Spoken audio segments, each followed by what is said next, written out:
मेरा नाम राहुल है और मैं अपनी वाइफ प्रिया के साथ एक नए फ्लैट में शिफ्ट हुआ था।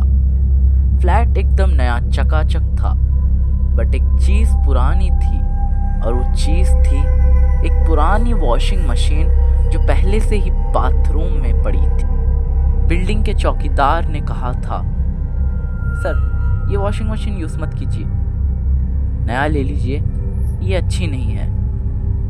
उस चौकीदार ने ऐसा क्यों कहा था मुझे पता नहीं। हमें लगा कि चौकीदार हमारे साथ मजाक कर रहा होगा।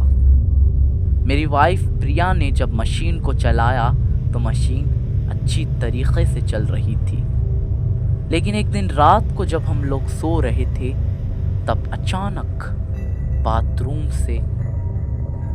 से एक आवाज़ आती है, ग्र ग्र ग्र। ये एक औरत के रोने की हल्की सी आवाज़ थी। जब मैं और मेरी वाइफ प्रिया हमने बाथरूम में जाकर देखा तो वहाँ कोई नहीं था।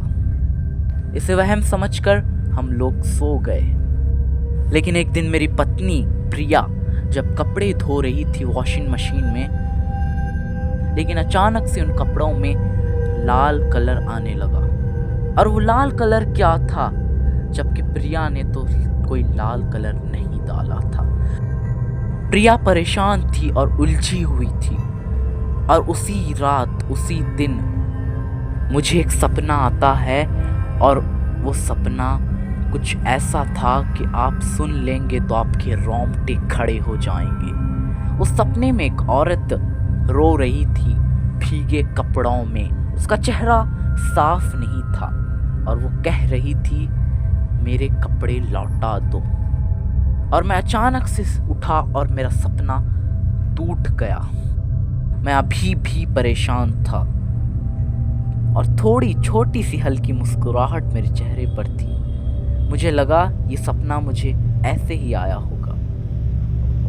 लेकिन उसके अगले दिन मेरी वाइफ प्रिया, जिसने कपड़े धोए थे उस वॉशिंग मशीन में, उसमें उसकी टी शर्ट थी सफ़ेद रंग की। और जब उसने वो टी शर्ट निकाली तो उसने अचानक देखा कि उस टी शर्ट में किसी ने छुरा घोंपा हो, यानी चाकू से फाड़ा हो। उस टी शर्ट पर वैसा निशान था, फटा हुआ निशान। प्रिया ने चीख कर मुझे बुलाया और हम दोनों अभी भी परेशान थे। मैंने जब मशीन को खींचकर उसके नीचे देखा तो एक छोटी सी ब्लैक डायरी मिली मुझे और उसमें कुछ ऐसा लिखा था जिससे मेरे और मेरी पत्नी प्रिया के होश उड़ गए। उसमें लिखा था, ये मशीन मेरी है और मैं हर रात कपड़े मांगने आती हूँ। हमने ये ठान लिया कि अब हम उस मशीन को कभी नहीं चालू करेंगे। अब हम नई मशीन ले लेंगे। लेकिन बस इतना काफ़ी नहीं था। हर रात 2 बजे के आसपास वो मशीन अचानक चालू हो जाती। जब हम उसके पास जाते और देखते तो मशीन बिना इलेक्ट्रिसिटी के चालू हो जाती और रोने की आवाज़ें आने लगती उस मशीन में से। यह हर रोज चलने लगा। लेकिन एक रात मेरी वाइफ प्रिया ने गुस्से में आकर बिना सोचे बिना समझे उस मशीन को बर्बाद करने का फैसला कर लिया और लकड़ी लेकर उस मशीन को पीटने लगी। जैसे ही वो पीटने लगी, अचानक उस मशीन का ढक्कन खुल गया और अंदर से एक हाथ आया और प्रिया को खींच ले गया। प्रिया अंदर चली गई और ढक्कन अपने आप बंद हो गया। मैं भागा और उस ढक्कन को मैंने खोलने की कोशिश की और मैंने ढक्कन को जैसे ही खोला, अंदर प्रिया नहीं थी, सिर्फ लाल पानी तैर रहा था।